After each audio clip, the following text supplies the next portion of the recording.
I stood at the end of my dock on Lake Martin, Alabama, watching a crew of workers demolish my boathouse with sledgehammers and power saws. And the worst part was that I had no idea it was happening until my neighbor called me at work. By the time I screeched into my driveway 30 minutes later, half the structure was already gone, reduced to splintered wood and twisted metal floating in the water. My hands shook as I jumped out of my truck and ran toward the shoreline, my dress shoes slipping on the grass because I hadn't even stopped to change after leaving the office. "Hey, stop! What the hell are you doing?" I shouted at the workers, but they barely glanced at me, continuing their destruction like I was invisible. A woman stepped out from behind a white SUV parked near the property line. She wore khaki capris, a polo shirt with the Hidden Cove HOA logo embroidered on it, and sunglasses that probably cost more than my monthly boat payment. Her blonde hair was cut in that aggressive bob that seemed to be the official hairstyle of women who asked to speak to managers. "Mr. Everett, I'm Patricia Henderson, president of the Hidden Cove Homeowners Association. We sent you multiple notices about this violation." "Violation? That's my boathouse. You can't just tear it down." I gestured wildly at the destruction, feeling my face burning with anger and disbelief. Patricia pulled out a folder from her SUV, calm as could be, like she demolished people's property every day. "Your structure violated setback requirements by approximately 4 feet. We sent 3 certified letters over the past 60 days giving you the opportunity to remedy the situation. When you failed to respond, the board voted unanimously to remove the violation and assess the costs to your account." "I never got any letters. I've been checking my mail every day." My voice cracked with frustration. "That's secret. That's not our problem, Mr. Everett. The Postal Service shows they were delivered. You had your chance." She turned back toward her SUV like the conversation was over. I pulled out my phone and started recording. "You better stop right now or I'm calling the police. This is destruction of property." Patricia turned back, and I could see her jaw tighten. "Go ahead and call them. We have every legal right to be here.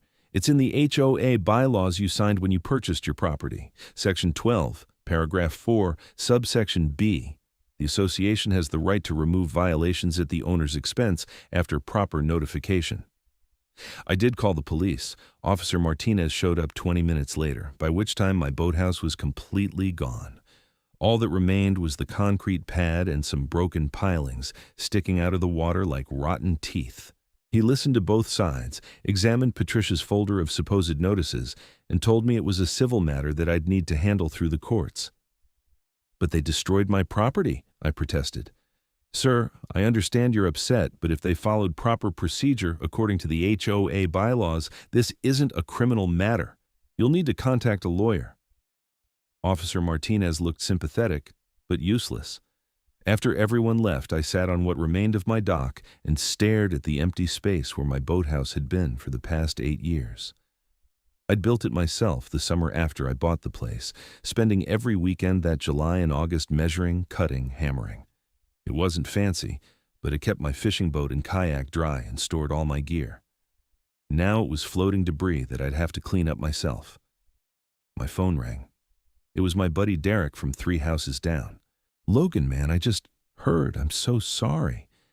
"That's insane. They said they sent me notices. I never got a single one, Derek. Not one." "That's Patricia's trick. She probably sent them to the wrong address on purpose.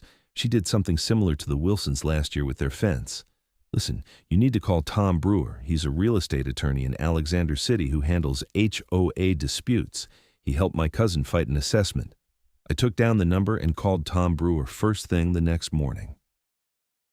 His secretary scheduled me for that afternoon, and I left work early for the second day in a row, earning a concerned look from my supervisor. Tom Brewer's office was in a renovated house on the main street of Alexander City, with creaky wooden floors and law books lining every wall. He was in his 50s, with gray hair and reading glasses that he kept pushing up his nose as he examined the documents I'd brought. "So let me make sure I understand this correctly, Logan. You never received any of these certified letters they claim to have sent?" He looked at me over his glasses. "Not a single one. I checked with my local post office this morning. They have no record of attempted delivery to my address. But Patricia showed the police some kind of tracking numbers." Tom nodded slowly, making notes on a legal pad. "That's very interesting. Did you take photos of the demolition? I got video of the last part of it and photos of the aftermath. Good. That's good. He leaned back in his chair. Here's the situation.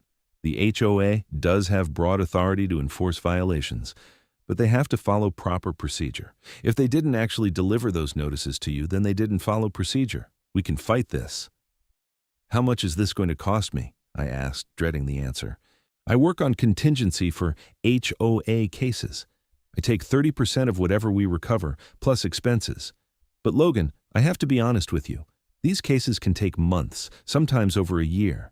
And even if we win, collecting from an HOA can be difficult. I want to do it. They can't just get away with this. Tom smiled slightly. Okay then, let me do some investigating. Don't clean up any of the debris yet.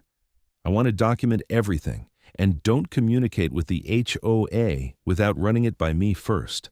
Over the next week, I threw myself into gathering evidence. I printed out every email I'd ever received from the HOA, went back through my mail pile for the past 6 months, and got a written statement from my post office confirming no certified letters had been delivered to my address during the time frame Patricia claimed. I also got quotes from 3 different contractors on what it would cost to rebuild the boathouse. The estimates ranged from $8,000 to $12,000, and every single one made my stomach hurt. Then, Derek called me with news that made everything worse. Logan, you're not going to believe this. The HOA is building a boathouse right next to where yours was. What? Where? On that empty lot next to your property. You know, the one the HOA bought last year supposedly for community purposes. They've got a foundation crew out here right now. I drove home immediately, taking the curves on Highway 280 faster than I should have. Sure enough, there was a construction crew on the vacant lot that bordered my property to the south. The lot had been empty since I moved in, just trees and undergrowth, until the HOA purchased it at auction about 14 months ago. Patricia had made a big announcement about it at a meeting, talking about expanding community amenities, but nothing had ever happened with it. Until now. I walked over to the property line, my hands shaking with renewed anger. They weren't just building a boathouse, they were building a massive structure, at least twice the size of what I'd had. It had a foundation for what looked like a 2-story building with a covered dock area. A man in a hard hat noticed me standing there. Help you with something? I'm the property owner next door. What is this? Community boathouse for the HOA. Nice project. Supposed to have storage on the first floor and a meeting room on the second floor with a deck overlooking the water. When did they get permits for this? He shrugged. I just pour concrete, man. You'd have to ask the contractor. I called Tom Brewer immediately. They're doing what? His voice sharpened with interest. Building a huge boathouse right next to where mine was. Like, literally 15 feet away from my property line. Take photos, measurements if you can. Find out everything you can about the permits and approvals. This might be exactly what we need. What do you mean? I mean, Logan, that if they told you your boathouse violated setback requirements, then by law, their boathouse has to meet those same requirements. If it doesn't, then they violated their own rules. And if they did that to benefit themselves right after tearing down yours, well, that starts to look less like enforcement and more like something else entirely. I spent the evening researching setback requirements for Lake Martin.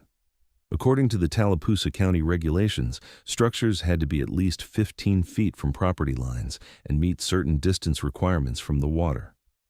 My boathouse had been 20 feet from my property line and the proper distance from the water. Patricia had claimed I violated some HOA rule about being 4 feet too close to something, but she'd never specified what. The next morning, I called the Tallapoosa County Planning and Zoning Office and asked about the new construction. The clerk, a helpful woman named Sandy, pulled up the permit. That's the Hidden Cove HOA project, right? Yeah, they got their permit approved 3 months ago. 3 months ago? My mind raced. That was before they tore down my boathouse. Yes, sir. Filed in February, approved in March. Is there a problem? Can you tell me the setbacks on that permit? I heard typing. Let me see here. Looks like they got a variance approved. They're building 8 feet from the north property line, which would be your property, I'm guessing, and 12 feet from the water. They had to go before the zoning board for that variance. 8 feet from my property line. My boathouse had been 20 feet from that same line. They'd torn down my structure claiming setback violations, then got a variance to build closer than I'd ever been. Can I get a copy of that permit and variance application? I asked, trying to keep my voice steady. Sure thing. Come by the office anytime or I can email them to you. I gave her my email address and called Tom Brewer before I'd even hung up with Sandy. That's fraud, Tom said immediately after I explained. That's deliberate, calculated fraud. They manufactured a violation to tear down your structure so they could use that sightline for their own project. Logan, this just went from a simple HOA dispute to something much bigger. What do? File the lawsuit as planned, but now we're adding claims for fraud, intentional infliction of emotional distress, and conversion. And I'm going to seek punitive damages. If we can prove they did this deliberately, which it certainly looks like we can, then we can go after the HOA board members personally. Can we stop their construction? We can file for a temporary restraining order. I'll have something ready by tomorrow. In the meantime, document everything. Keep taking photos, get statements from your neighbors if any of them are willing to talk. That evening, I knocked on doors. Derek was eager to help and gave me a written statement about what he'd witnessed. The Hendersons on the other side of me, an elderly couple who'd lived on the lake for 30 years, told me they'd thought what the HOA did was wrong and would testify if needed. Mrs. Henderson, the wife, not related to Patricia despite the last name, told me something interesting. You know that lot the HOA bought? Patricia tried to buy it privately first. This was about 2 years ago before the HOA purchased it. She wanted it for herself, but the owner wouldn't sell to her at her price. Then, it went to auction for unpaid taxes, and suddenly the HOA bought it. I always thought that was suspicious. Did Patricia vote on that purchase? I asked. Oh yes, she pushed it through. Told everyone it would be good for the community. I voted against it, actually. Seemed like a waste of HOA funds when our roads needed repaving. I thanked them and added that information to my growing file. The picture was becoming clearer. Patricia wanted that lot, couldn't get it privately, got the HOA to buy it, then needed to clear the sight line for whatever she wanted to build. My boathouse was in the way, so she manufactured a violation to get rid of it. Tom filed the lawsuit on a Friday afternoon. I'd wanted to wait to see if the temporary restraining order was granted before serving it, but Tom convinced me to serve it immediately. They need to know you're serious, and we need to get their response on record before they have time to coordinate a story, he explained. I hired a process server who delivered the lawsuit to Patricia at her house that evening. According to the server, she turned bright red when she read it, slammed the door in his face, and he heard her screaming inside the house. That detail made me smile for the first time in 2 weeks. The restraining order hearing was scheduled for Monday morning. Tom subpoenaed the HOA's records, including all board meeting minutes for the past 2 years, financial records, and any documents related to my property or the vacant lot purchase. He also subpoenaed the county records for Patricia's attempted purchase of the lot and any correspondence with the previous owner. Monday morning, I put on the only suit I owned and met Tom at the Tallapoosa County Courthouse in Dadeville. Patricia was there with the HOA's lawyer, a sharp-dressed man named Richard Polk from a firm in Birmingham. He looked expensive. Judge Catherine Morrison called the hearing to order. She was a stern-looking woman in her 60s who'd been on the bench for 20 years, according to Tom. Tom presented our case methodically. He showed the judge photos of my demolished boathouse, the certified mail tracking numbers that had no corresponding delivery records, the county permits showing the HOA's structure was being built closer to property lines than mine had ever been, and the timeline proving the HOA had planned their construction before tearing down mine. Your Honor, this isn't about HOA enforcement. This is about a calculated scheme to destroy my client's property in order to benefit the HOA. Specifically its president, Patricia Henderson, who had previously attempted to purchase the property in question for her personal use. They manufactured a violation, failed to provide proper notice, demolished his property, and then immediately began construction on a structure that actually violates the setback requirements they claimed Mr. Everett violated. We're asking for a temporary restraining order to halt the HOA's construction until this matter can be fully heard. Richard Polk stood up, projecting confidence. Your Honor, this is a gross mischaracterization of events. The HOA followed proper procedure in every respect. Mr. Everett's structure violated clearly stated HOA bylaws. The fact that he claims he didn't receive the notices doesn't change the fact that they were sent via certified mail. The Postal Service confirms delivery. The Postal Service confirms tracking numbers exist, Tom interrupted. They do not confirm delivery to Mr. Everett's address. I have a sworn statement from the local postmaster stating no certified mail was delivered to his address during that time period. Judge Morrison held up her hand. I can read the briefs, gentlemen. Mr. Polk explained to me why the HOA's new structure is being built closer to property lines than Mr. Everett's was. The HOA obtained proper variances, Your Honor. We followed the legal process through the county zoning board. When did you apply for those variances? Polk hesitated, flipping through his papers. The application was filed in February of this year. And when did you notify Mr. Everett of the violations you claim his structure had? The first notice was sent in late March. So you applied for variances to build closer to property lines before you notified Mr. Everett that his structure, which was actually farther from those lines, was a violation. The judge's tone had turned icy. Your Honor, those are two separate matters. They seem remarkably connected to me, Mr. Polk. I'm granting the temporary restraining order. The HOA will cease all construction on the new boathouse until this matter is resolved. We'll schedule a full hearing for 3 weeks from today. Both parties will provide complete discovery. And Mr. Polk, I strongly suggest your clients consider settlement, because from where I'm sitting, this looks very bad for them. I felt like I could breathe for the first time in weeks. Tom squeezed my shoulder as we left the courtroom. Patricia stood in the hallway with Richard Polk, her face blotched with red, arms crossed tightly across her chest. This isn't over, she hissed as I walked past. You're right about that, I replied, and kept walking. The discovery process was revealing in ways I hadn't expected. Tom received boxes of documents from the HOA, and he invited me to his office to go through them together. What we found was damning. The HOA board meeting minutes from 18 months ago showed Patricia proposing the purchase of the vacant lot for community boat storage and facilities.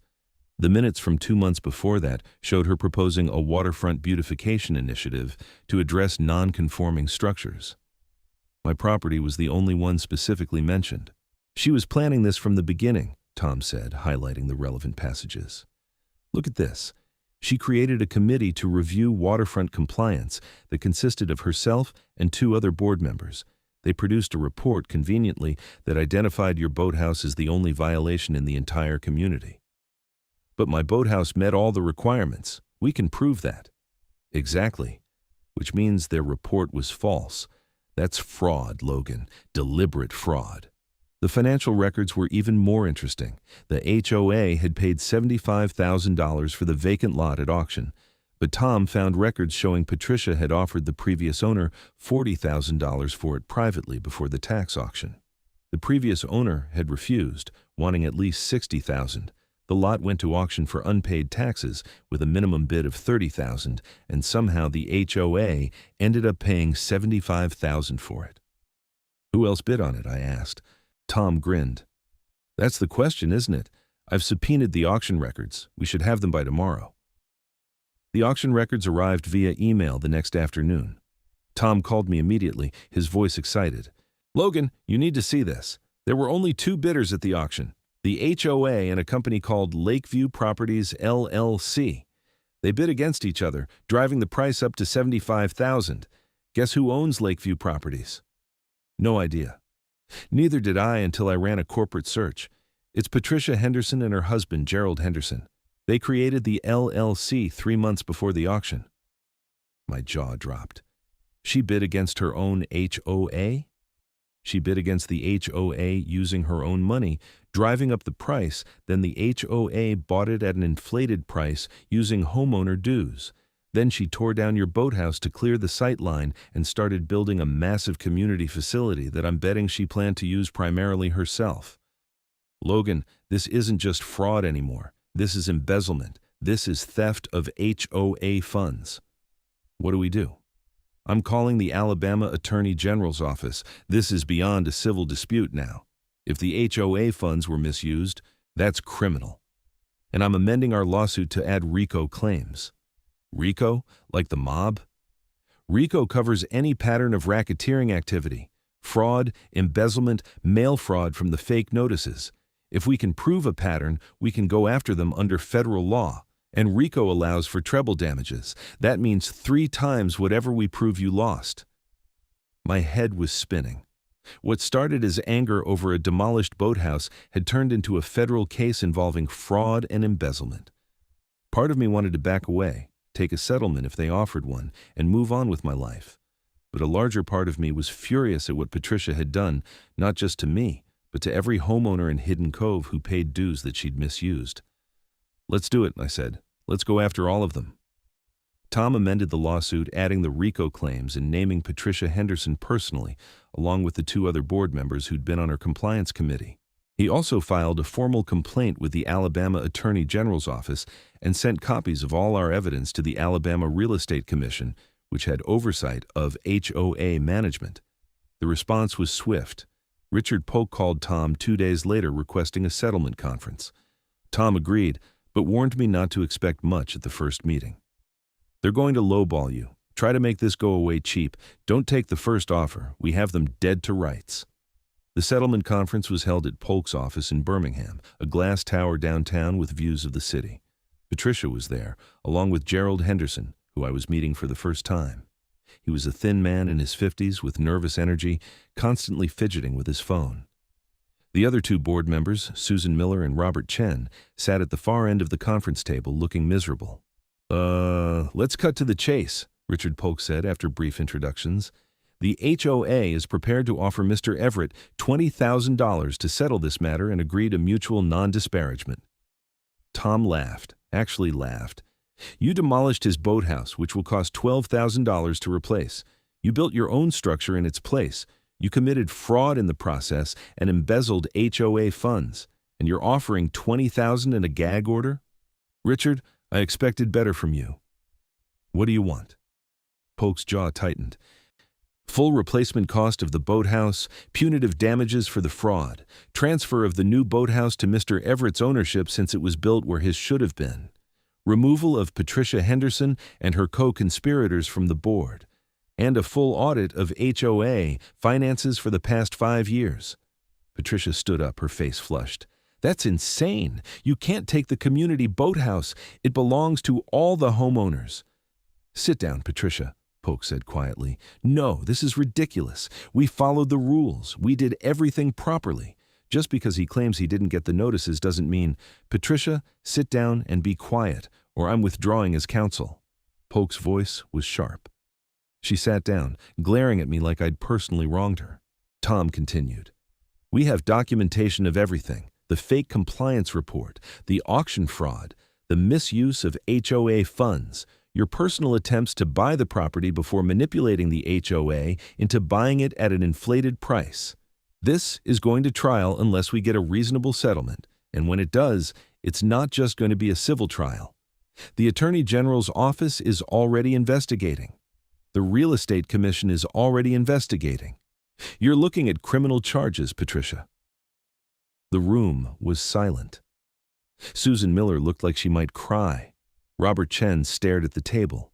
Gerald Henderson had his head in his hands. "We need to caucus," Polk finally said. Tom and I went to a different conference room. I felt jittery, full of nervous energy. "Do you think they'll agree?" I asked.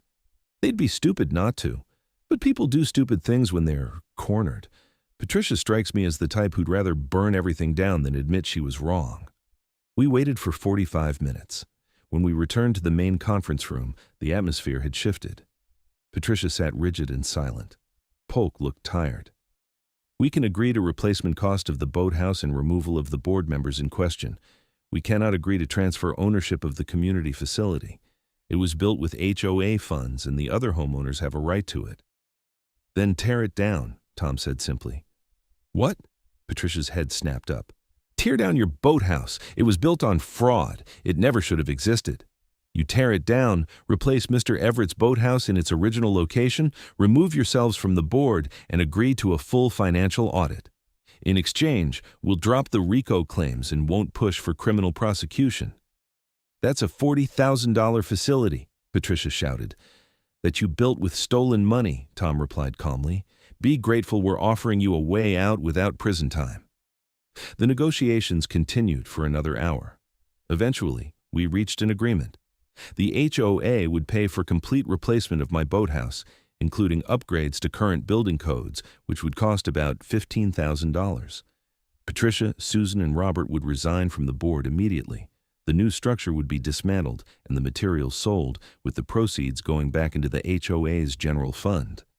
An independent auditor would review 5 years of HOA finances, and I would receive $25,000 in punitive damages for my trouble. Most importantly, Patricia and Gerald would repay the HOA $35,000, the difference between what the lot should have cost and what the HOA actually paid due to their auction manipulation. In exchange, I would release all claims and wouldn't pursue criminal prosecution. However, the Attorney General's office and the Real Estate Commission would continue their own investigations independently. Tom and I left Birmingham as the sun was setting. I felt exhausted, but vindicated. "You did good," Tom said as he drove me back to my truck at his office in Alexander City. "You stood up for yourself and probably saved a lot of other homeowners from future abuse." "Thanks for believing me." "Hell, Logan, once I saw the evidence, it was hard not to. I've been practicing law for 28 years, and I've seen some brazen HOA abuse, but this was something else. Patricia was running that HOA like her personal fiefdom." The settlement was finalized 2 weeks later. Patricia, Susan, and Robert submitted their resignations at an emergency HOA meeting that I attended along with about 40 other homeowners who'd heard rumors about what happened. Patricia read a brief statement claiming she was resigning to pursue other interests, but everyone knew the truth. Derek had made sure of that, spreading the word about the lawsuit and the settlement. After the 3 board members left the meeting, the remaining 4 board members called for nominations for replacements. I was nominated, which surprised me, but I declined. I'd had enough of HOA politics to last a lifetime. They eventually filled the seats with 3 reasonable people, including Mr. Henderson from next door, no relation to Patricia, who'd been vocal about HOA overreach for years. The demolition of the HOA's boathouse began in mid-June. I watched from my dock as crews dismantled the structure that should never have been built. There was something satisfying about seeing it come down piece by piece, just as they'd torn down mine. My new boathouse went up in July. The contractor, a guy named Mike from Dadeville, who'd heard about my situation and gave me a good price, built something better than what I'd had before. It was larger, with better materials, and it met every single code requirement with room to spare. It had space for my fishing boat, my kayak, my neighbor's canoe that he sometimes stored with me, and plenty of room for all my fishing gear, life jackets, and other equipment. Mike even built a small covered porch area where I could sit and watch the sunset over the water. "This thing will last you 30 years easy," Mike said as we did the final walkthrough. "Hell of a lot better than those clowns from the HOA would have built." I paid him with the HOA's money and felt no guilt whatsoever. The audit of HOA finances took 3 months and revealed more problems than anyone expected. In addition to the auction manipulation, Patricia had been using HOA funds to pay for landscaping at her personal residence, claiming it was community beautification at a highly visible location. She'd also hired her daughter's cleaning company to maintain the community clubhouse at rates twice the local market price. All told, the auditor found approximately $60,000 in questionable expenses over 5 years. The new board voted unanimously to pursue full reimbursement from Patricia and the other former board members. They hired a lawyer, not Richard Polk, and filed suit. I heard through Derek that Patricia and Gerald had put their house up for sale. They moved away before the end of summer, relocating somewhere in Georgia, according to the rumors. The Attorney General's office ultimately declined to prosecute criminally, citing the restitution agreement as sufficient, but the Real Estate Commission suspended Patricia from any HOA board service for 10 years and fined her $5,000. Life returned to normal by late summer. I spent my weekends fishing, using my new boathouse and enjoying the lake without the constant stress of wondering what the HOA would do next. The new board was reasonable, focused on actual community maintenance rather than petty power plays. They even repealed several of Patricia's more ridiculous rules, including one that had banned political signs and another that required homeowners to get approval for any paint color change, even if they were repainting the same color. Derek and I were sitting on my new dock one Saturday evening in September, drinking beer and watching the sun go down. The water was calm, reflecting orange and pink clouds. A heron stood in the shallows near the shore, perfectly still, waiting for fish. "I still can't believe she thought she'd get away with it," Derek said, shaking his head. "People like Patricia always think they'll get away with it. They've gotten away with smaller things for so long that they start believing they're untouchable." "Well, you touched her." Derek laughed and held up his beer. "Here's to standing up for yourself and teaching that HOA witch a lesson." We clinked bottles. I took a long drink and looked at my boathouse, solid and new, exactly where it should be. Through the open door, I could see my fishing boat secured inside, safe from the weather. My kayak hung from hooks on the wall, and my tackle boxes were organized on the shelves Mike had built in. "You know what the best part is?" I said. "What's that?" Every single time Patricia drove down Lakeshore Drive, if she stayed in Hidden Cove, she would have had to pass my house and see that boathouse, a constant reminder that she didn't win. That's probably why she moved. Derek laughed hard at that. "You're probably right. That woman couldn't handle being reminded of her failures." The next week, I received a check in the mail from the HOA's lawyer. It was my portion of the proceeds from selling the materials from the demolished HOA boathouse, $2,300. I stared at the check for a long moment, then deposited it and used the money to buy a new fish finder for my boat and upgrade some of my fishing gear. The Real Estate Commission's investigation wrapped up in October with a public report detailing Patricia's violations. I received a copy in the mail, along with a letter thanking me for bringing the matter to their attention. The report was scathing, describing a pattern of self-dealing, misuse of authority, and failure to fulfill fiduciary duties to the homeowners. It was recommended reading for anyone considering HOA board service, according to the cover letter. I filed the report away with all my other documents from the case. Tom Brewer had given me a complete copy of everything, bound in a 3-ring binder that sat on my shelf like a trophy. Sometimes I'd flip through it, reading the depositions and the angry emails Patricia had sent after we filed suit. My favorite was one where she called Tom and me vindictive troublemakers who don't understand how HOAs work. Tom had that email blown up and framed in his office. By November, the new board had fully stabilized Hidden Cove's finances and operations. They published a detailed accounting of where every dollar of homeowner dues went, something Patricia had never done. Turns out, when you stop embezzling and paying inflated prices to family members, you can actually reduce the quarterly dues. The board voted to cut dues by 15% starting in January, which made me and every other homeowner very happy. I ran into Susan Miller, one of the former board members, at the grocery store in Alexander City just before Thanksgiving. She was in line behind me, and when she saw me, she looked like she wanted to disappear. I almost let her, but something made me turn around. "Susan," I said neutrally. "Logan." She couldn't meet my eyes. "I just want you to know I'm sorry. I should have stood up to Patricia. I knew what she was doing wasn't right, but I was intimidated by her. That's not an excuse, I know. I just wanted you to hear that I'm sorry." I studied her for a moment. She looked older than when I'd seen her at the settlement conference, more tired. Being exposed as part of a fraud scheme probably did that to a person. "I appreciate you saying that," I finally replied. "For what it's worth, I believe you. Patricia was the ringleader, but you still participated, Susan. You still voted to tear down my boathouse knowing it didn't actually violate anything." She nodded, tears in her eyes. "I know. I'll regret that for the rest of my life. I hope you enjoy your new boathouse." She left the line and walked away. I paid for my groceries and drove home, thinking about accountability and redemption. Susan at least had the courage to apologize. Patricia had left town without a word to anyone, leaving a trail of financial damage and broken trust. The holidays came and went. I hosted a New Year's Eve party at my place, inviting Derek and several other neighbors. We stood on my dock at midnight, watching fireworks over the lake, celebrating a fresh start. The new board had organized the fireworks display, something Patricia had always refused to do, claiming it was too expensive. Turned out there was plenty of money for community activities when you weren't stealing it. In February, I received a letter from Richard Polk. I almost threw it away without opening it, assuming it was some kind of follow-up legal document, but curiosity got the better of me. The letter was brief and personal.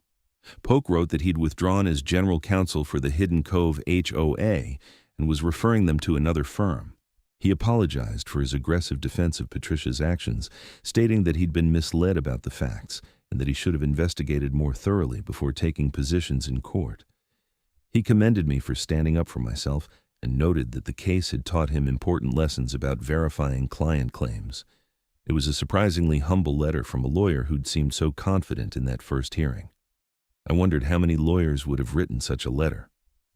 I filed it away with the rest of my case documents and figured that was the final chapter. But life had one more surprise for me. In March, almost exactly a year after the entire saga began, I received a call from an investigator with the FBI. My heart rate spiked when he identified himself. What now? "Mr. Everett, I'm Agent Matthews with the FBI's White-Collar Crime Division. We're investigating a pattern of HOA fraud in Alabama and Georgia, and your case with Hidden Cove came up in our research. We'd like to talk to you about Patricia Henderson and Gerald Henderson." "What kind of pattern?" I asked. "I can't discuss details of an ongoing investigation, but I can tell you that the Hendersons were involved with several HOAs over the past 10 years, and there are irregularities at each one.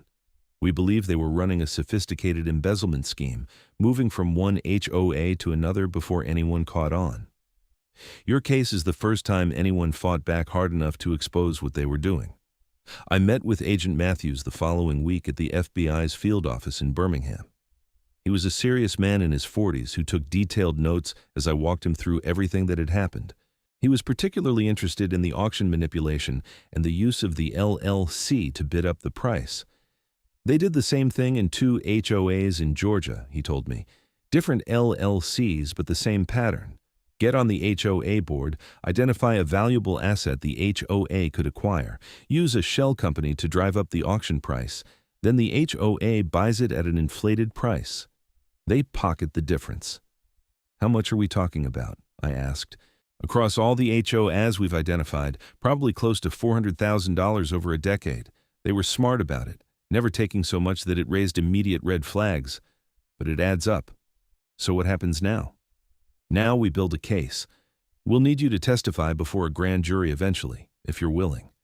We're gathering evidence from all the HOAs they were involved with. This is going to take time, probably another year or more, but we're going to prosecute them federally for wire fraud and money laundering." I agreed to cooperate fully. Agent Matthews thanked me and told me I'd done a service not just to my community, but to homeowners across 2 states who'd been victimized by the Hendersons. After I left the FBI office, I sat in my truck in the parking garage for a long time, processing everything.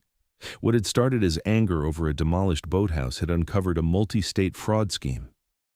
If I'd just accepted what happened, if I'd been too intimidated or too busy to fight back, the Hendersons would have moved on to the next HOA and continued stealing.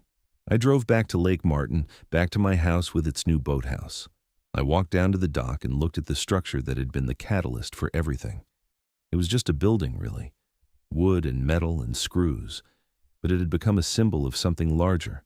Standing up for yourself, refusing to be bullied, demanding accountability. The water lapped gently against the pilings. A fish jumped near the shore, leaving ripples that spread outward in concentric circles. I thought about ripples, about how one action leads to another. How fighting back against a local injustice had led to a federal investigation that would help people I'd never meet. Derek walked down from his house, waving. "Hey man, want to take the boat out? Weather's perfect." "Yeah," I said. "Yeah, let's go." We spent the afternoon on the lake, fishing and talking and enjoying the early spring warmth. The lake was beautiful, as always, surrounded by pine trees and dotted with boats and kayaks. Other people from Hidden Cove waved as they passed, friendly and relaxed. The community felt healthier now, freed from Patricia's controlling presence.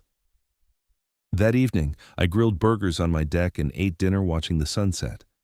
The sky turned brilliant shades of orange and purple, and I felt deeply content. My phone rang as I was cleaning up. It was Tom Brewer. "Logan, I just got a call from the FBI. They told me about the federal investigation. Hell of a thing." "Yeah, it's crazy. I never imagined it would go this far." "You did good, Logan. You really did. A lot of people would have just taken that first low settlement offer and walked away. You stuck with it, and look what you uncovered." "I just wanted my boathouse back," Tom laughed. "And you got it, plus a whole lot more. Listen, I'm writing up the case as an article for the Alabama State Bar Journal. Would you be okay with that? I'll change names if you want."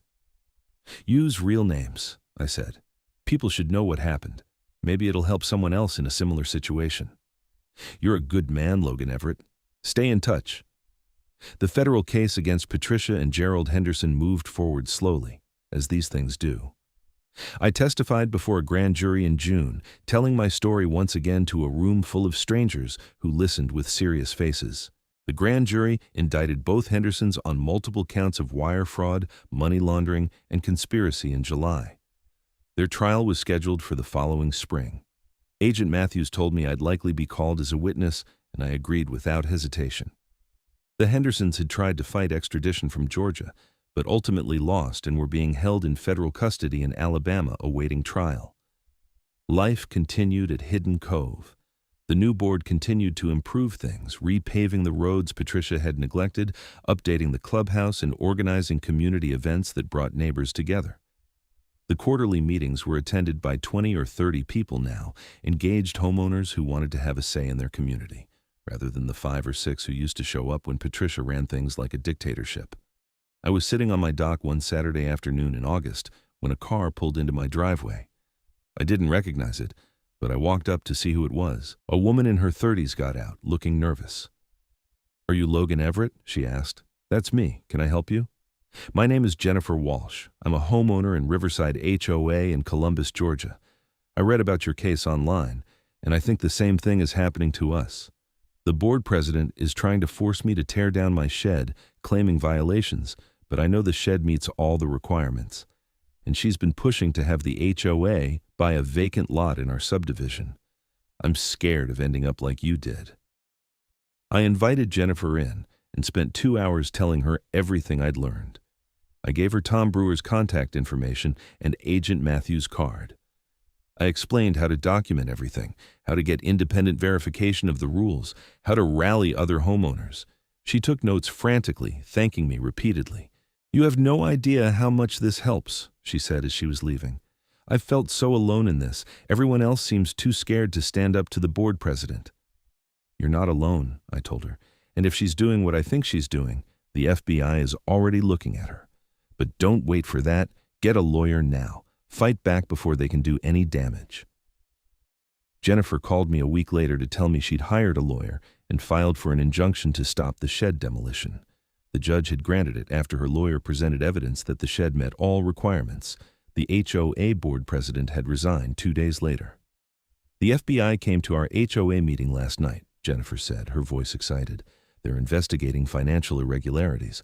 Our board president apparently used to work with Patricia Henderson at another HOA years ago. They think it's a whole network of people doing this." After that call, I realized this was bigger than I'd ever imagined. What I thought was one corrupt HOA president turned out to be part of a widespread scheme involving multiple people across multiple states, all using the same playbook to defraud homeowners. The trial of Patricia and Gerald Henderson began in March of the following year. I took a week off work to attend, wanting to see it through to the end.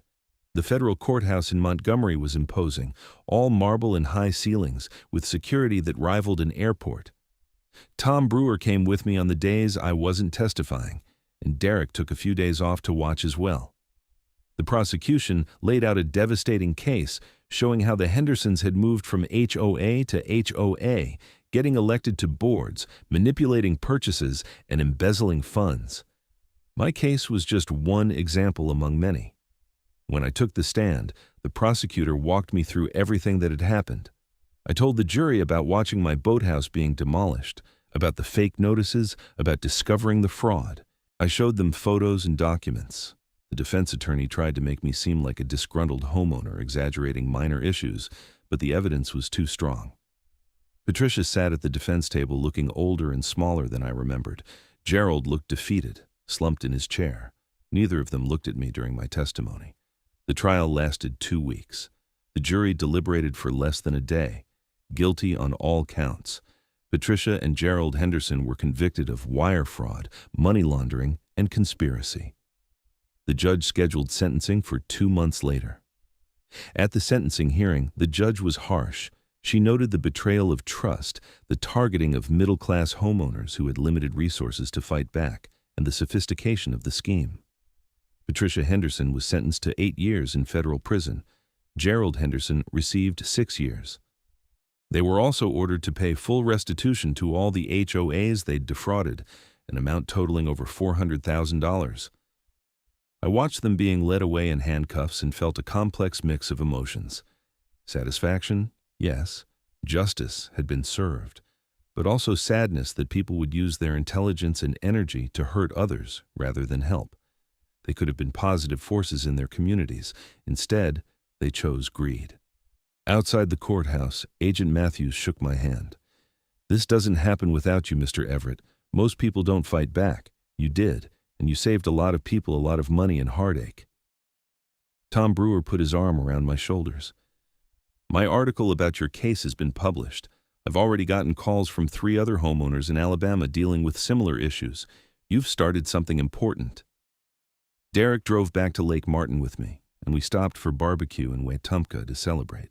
We talked about everything except HOAs and trials, focusing instead on fishing trips we wanted to take and whether the Auburn football team would be any good next season. Normal things. Life returning to normal. But when I got home and walked down to my boathouse, I stood there for a while, just looking at it. The structure that had caused so much trouble and led to so much more. It was solid and real, built properly this time, exactly where it belonged. I ran my hand along the doorframe and smiled.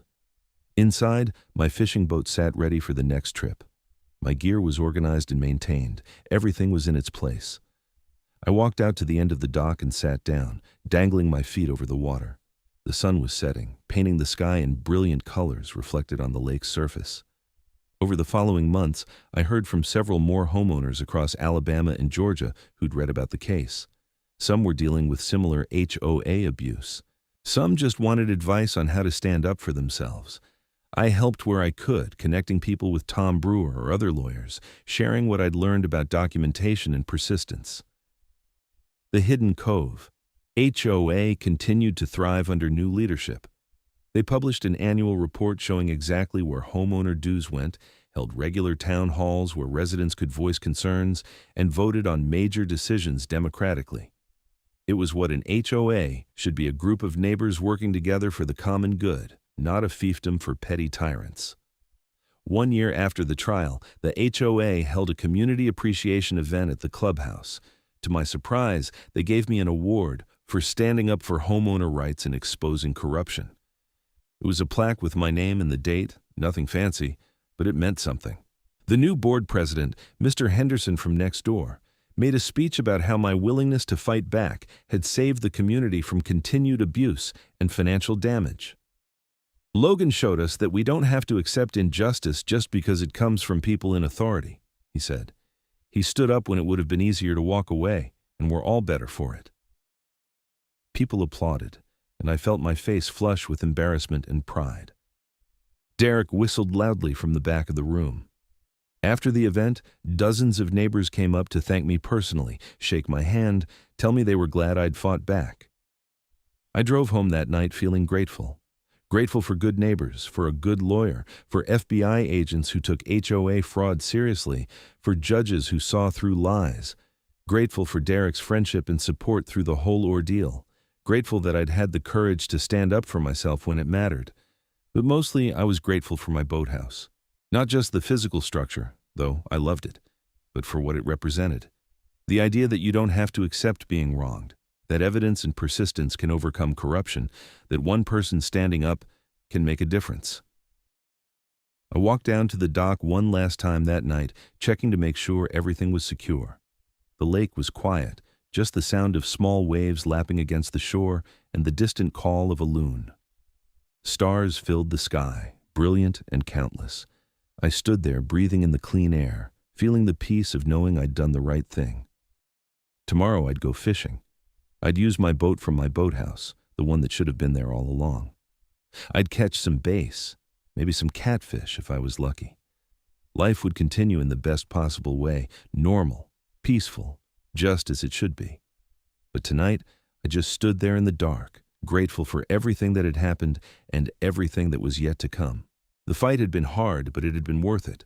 Justice had prevailed, the corrupt had been punished, the community had been restored, and my boathouse stood solid and strong, exactly where it belonged, a testament to the power of refusing to be silent in the face of wrong.